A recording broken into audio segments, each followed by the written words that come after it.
السلام علیکم دوستو، جی ہاں، آج آپ کو تمنیل سے پتہ چل گیا ہوگا کہ آج میں آپ کے لیے کتنے بڑے وظائف لے کے آیا ہوں۔ ایک وہ جو حضرت حضور پاک صلی اللہ علیہ وسلم نے حضرت علی رضی اللہ تعالیٰ عنہ کو ارشاد فرمائی، اور ایک اور جو آپ نے حج کے موقع پر عرفات کے میدان میں ارشاد فرمائی۔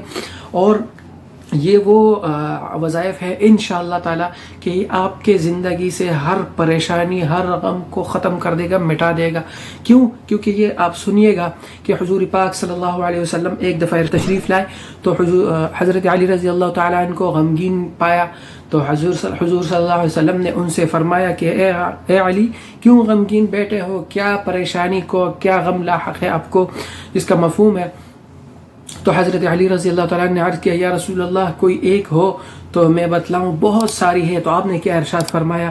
آپ نے فرمایا یہ کلمات پڑھا کرو، یہ کسی غم، ہم صدمے، کسی چیز کو نہیں چھوڑتے، کسی ٹینشن تو میں نے مینشن کیا، مطلب الفاظ کا مفہوم ہے۔ تو یہ کس کے الفاظ ہے؟ کیا فرما رہے کہ کسی چیز کو نہیں چھوڑتا، کسی غم، ہم صدمے، کسی چیز کو نہیں چھوڑتا۔ وہ کون سے الفاظ ہیں؟ بسم اللہ الرحمن الرحیم، لا حول ولا قوة الا باللہ العلی العظیم۔ مجھے یقین ہے یہ آپ نے سنے ہوں گے اور آپ کو انشاءاللہ یاد بھی ہوں گے۔ اس کا آپ نے پابندی سے ورد کرنا ہے انشاءاللہ۔ یہ کسی غم، ہم صدمے، کسی چیز کو نہیں چھوڑتا۔ اور ایک اور موقع پر معراج کے سفر میں آپ نے دیکھا ہر آسمان پر ایک خوبصورت فانوس لگا ہوا ہے۔ آپ نے جبرائیل علیہ السلام سے فرمایا یہ کیا ہے؟ جبرائیل علیہ السلام نے عرض کیا، یا رسول اللہ یہ کیا ہے؟ یہ وہ الفاظ ہے، لا حول ولا قوة الا باللہ العلی العظیم۔ تو جو اس کو پڑھے گا انشاءاللہ اس کی زندگی سے غم اور صدمے اور پریشانی سارے اللہ سبحانہ و تعالیٰ دور فرما دیں گے۔ ہر چیز کون دور فرماتا ہے؟ اللہ سبحانہ و تعالیٰ۔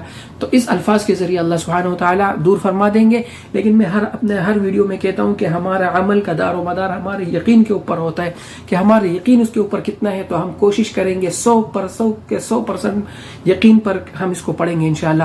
اور ایک اور جو دوسرا ہے وہ کیا ہے؟ آپ نے عرفات کے موقع پر فرمایا، دعائی و دعاء الانبیاء من قبل فی ھذا المقام، کہ مجھ سے پہلے جتنے انبیاء کرام علیہ السلام تشریف لائے حج کے لیے اور عرفات کے پیشی کے موقع پر، تو انہوں نے یہ دعا پڑھی۔ کون سی دعا پڑھی؟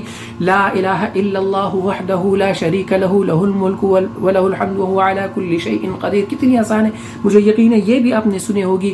لیکن آپ نے فرمایا کہ جتنے انبیاء آئے سب نے یہ دعا پڑھی، سارے انبیاء کرام علیہ السلام کے یہی دعا ہے۔ اور جو اس کو 100 مرتبہ روزانہ پڑھے گا تو کیا ہوگا؟ بہت بڑی خوشخبری ملنے والی ہے۔ جو آپ روزانہ اس کو 100 مرتبہ پڑھیں گے تو اللہ سبحانہ و تعالی غیب کے خزانوں سے آپ روزانہ کوئی نہ کوئی خوشخبری سنیں گے، کوئی خوشگوار خبر سنیں گے۔ لیکن پابندی لازمی ہے 100 مرتبہ روزانہ۔ اور ہم زندگی میں خوشی لانے کے لیے ہم جتنا بھی کام کرتے ہیں ہم خوشی لانے کے لیے ہی کرتے ہیں، چاہے ہم کوئی جاب کر رہے ہیں، کوئی کاروبار کر رہے ہیں، کچھ بھی کر رہے ہیں، اور ہم ان کو کتنا ٹائم دیتے ہیں، کس لیے؟ کیونکہ ہمیں خوشی ملے، ہمارے بچوں کو، ہمارے والدین کو، سب کو خوشی ملے۔ اور میں جو یہ عمل بتا رہا ہوں انشاءاللہ اس کی برکت سے پوری امت کو خوشخبری ملے گی۔ آپ صرف انشاءاللہ اس کو پابندی کے ساتھ پڑھیں۔ تو ویڈیو اچھی لگی ہے تو ویڈیو کو لائک کریں، شیئر کریں، اور ہمارے اس چینل نکر موتی کو سبسکرائب لازمی کریں۔ کرتا ہوں کہ انشاءاللہ آپ یہ پابندی سے پڑھیں گے، اور کمنٹ میں بھی بتائیے گا، انشاءاللہ آپ ضرور اس کے فوائد نظر آئیں گے۔ السلام علیکم ورحمۃ اللہ وبرکاتہ۔